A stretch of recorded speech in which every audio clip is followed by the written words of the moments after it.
I'm sitting here stressed out because the Alabama-Auburn game just finished. Alabama wins in 4 overtimes, the first overtime game for the Iron Bowl in its history. And I hate college football overtime rules. This video is going to be all over the place because I got a lot to say. First of all, Alabama wins 24-22 in 4 overtimes. They did not deserve to win the game at all. But, of course, I'm going to take the win. But Alabama did not deserve to win this game in any capacity whatsoever. I'm going to have a lot to say about Coach Saban. Again, I love Coach Saban. He's the greatest college football coach of all time. He's the single reason that Alabama is the most dominant team in the history of college football. He's the only reason we're there, but he needs to be checked. So we're going to do that here. But, my God, Alabama played as bad as I have seen Alabama play since 2008. This was absolutely horrible. There was no game plan for Auburn. There was miscommunication after miscommunication after miscommunication, and they're lucky as hell that they came out with the win. Didn't deserve it, by the way. Auburn played lights out for most of the game. And yeah, Auburn probably should have capitalized a little more, but they played lights out. So nothing but respect. And I don't like giving respect to Auburn, but much respect to Auburn because they came to win. And they played better than Alabama. Alabama got lucky and won this game, but they did not deserve to win this game. But now, moving forward to Georgia, I got a lot to say about that too. But first and foremost, Nick Saban, greatest coach in the history of college football. I'm a lifelong Alabama fan. I am thankful for everything this man has brought to the University of Alabama. I have been through the Francione years. I've been through the Mike Shula years. I've been through the Dubose years. I've been through the Mike Price disaster. Been through it all. Right before Nick Saban became our head coach, Rich Rodriguez was rumored to be our next coach. And I'm like, what the hell is going on? We're never going to get a decent coach again. And then we luckily ended up with Nick Saban, and the rest has been history. I am more than thankful for this man. He walked into the University of Alabama in the shadow of Bear Bryant, and now he has eclipsed Bear Bryant as the greatest college football coach of all time. No doubt about it. But earlier this week, Nick Saban did something that he's done a few times, and I've had no problem with it when he's done it in the past. And I wouldn't have had a problem with it if we didn't perform the way we performed tonight. But we did. We performed the way we performed, and it was a disaster. Now, Nick Saban has gone on these rants in the past about the fans wanting and expecting more of the fan base. I actually appreciate it because he translates everything on the field. The performance is there. The reason Nick Saban can go after the fans and hold them accountable and demand more from them is because he gets the most out of his players, and his players are always showing up for the biggest moments in the biggest games, and that's okay. But if we're going to allow him that leeway when they perform on the field, then when he does it, in the week that he does it, and then the game, which is the biggest rivalry of the year, we walk into Auburn unprepared and look like that, maybe you shouldn't be ranting on the fans, coach. Maybe you shouldn't be. I'm not here to tell you how to run your team because you're the greatest of all time. But the reason you can do what you do is because of the performance on the field. We walked into Auburn completely unprepared, completely unfocused. It was a disaster. It was an embarrassment. And yes, there is a standard and an expectation of Alabama football.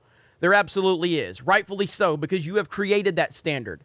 But when you go after the fans like you did, and you perform like that, you should be held accountable because you and no one is above criticism. So let's listen to what Coach, this is like the ending part of it. And again, I had no problem with the message when it happened. But when you fail to produce, you should be held accountable. And, you know, we're just, you know, and you know, it's, you could say it's not fair to our players that they get everybody's best game. But they do. And they have to be able to compete through that and play over that. And, you know, it's I don't know. I mean, when I came here, everybody was happy to win a game. All right, now we're not happy. That's true. That is very true. Happy to win a game anymore. We're not happy to win a game at all. All right, we think we should win games by whatever. And I don't think that's fair to the players either. All right, because our players. Let me stop you, Coach, because you're the guy when Alabama is up 59-0 with 2 minutes to go, you're still coaching like the game is on the line. You have created that high expectation. You created it. You're the reason the fans have such a high expectation of this football team. Your standard has created that. Work their butt off, all right, to be the best that they can be. And to get criticized for what they work hard for to do so that you can be entertained, all right, so that you can enjoy and have pride and passion for what they accomplish and what they do. And they're not perfect. All right, they're just college students. They go to school every day. They got to study. All right, they have to run extra after practice when they miss study hall. I mean, come on, give me a break. This is not professional football. These guys aren't getting paid to play here. Yeah, they are, Nick. Yeah, they are. They're representing you all. You should be proud and happy to support them and appreciate what they do and have some gratitude. And you know what else? Nobody wants to win worse than they do. Yep. Not me, not you. I don't care what kind of fan you are. Nobody wants to win more than the players that play. Nobody. Now look, I have no problem with that because of the standard you have created. But tonight means maybe your focus should have been more on the opponent and not the fans. Because tonight was embarrassing. Very, very embarrassing. And so I had to say this because I was thinking this all through the game. I'm like, why are you yelling at the fans when we look like this?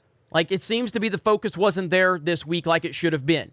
And that's the same standard you would have applied to your team in this situation. If your team was focusing on other things instead of the task at hand, you would sit there and hold them accountable. So I'm doing to you what you have taught. I'm holding you to the standard you have created, the greatest of all time, nothing but respect. And I think now moving beyond that, now Alabama's looking at Georgia. Georgia seems to be a significantly better team in every aspect, and I don't think it's even close. That doesn't mean that they're going to dominate Alabama. It means that they more than likely will, but this is Nick Saban. And Nick Saban is a master at taking anything and turning it into motivation, whether that be a positive or a negative. He takes the overly positive praise from the media and turns that into motivation, and he can take this negativity, this pathetic performance by Alabama in a game they did not deserve to win, and he can take that, use that to motivate these players because they are going up against a team that they are going to be an underdog against, and that has only happened like 2 times since 2008 for Alabama. Think about that. Since 2008, Alabama has only been an underdog like 2 times. One of those times was against Georgia, and they beat the shit out of Georgia. So we'll see how this all plays out. But I got to say, tonight was embarrassing. Embarrassing. I hate college football overtime rules. I think they're the worst. I don't know how to improve them, but I hate them. That's the first time I've had to watch Alabama in that big of a moment. And watching the overtime rule is just bad. I really hate the college football overtime rule. Today was a great day in college football, though. You got the Michigan-Ohio State deal, which is a fantastic game. You got this Alabama-Auburn game, which, again, Alabama deserved to lose, but they squeaked out with the victory. And now here we are moving forward to the Georgia-Alabama game, which is going to be absolutely insane. But Nick Saban needed to be checked, I think. That's the standard he has taught. That's the standard he has created, and I'm only holding him to the standard he has created. So Alabama showed up looking like shit tonight, and you're ranting about the fans during the week. It seems to me that your focus was off, the team's focus was off, and that falls on your shoulders. You cannot show up to play Georgia like this, or we're going to get run out of the building 55-0 minimum. That can't happen. Thank you guys for checking out this video. I appreciate it. Thank you for all the support on Sports Wars, Geeks and Gamers, everything we got going on. Awesome stuff. College football season's here. NFL season's here. Getting close to the postseason. A lot going on. Ryan has been kicking ass. I can't wait to see what all develops throughout this season. You guys have a great day. Thank you very much for checking out this video. Roll Tide, and we will talk to you later.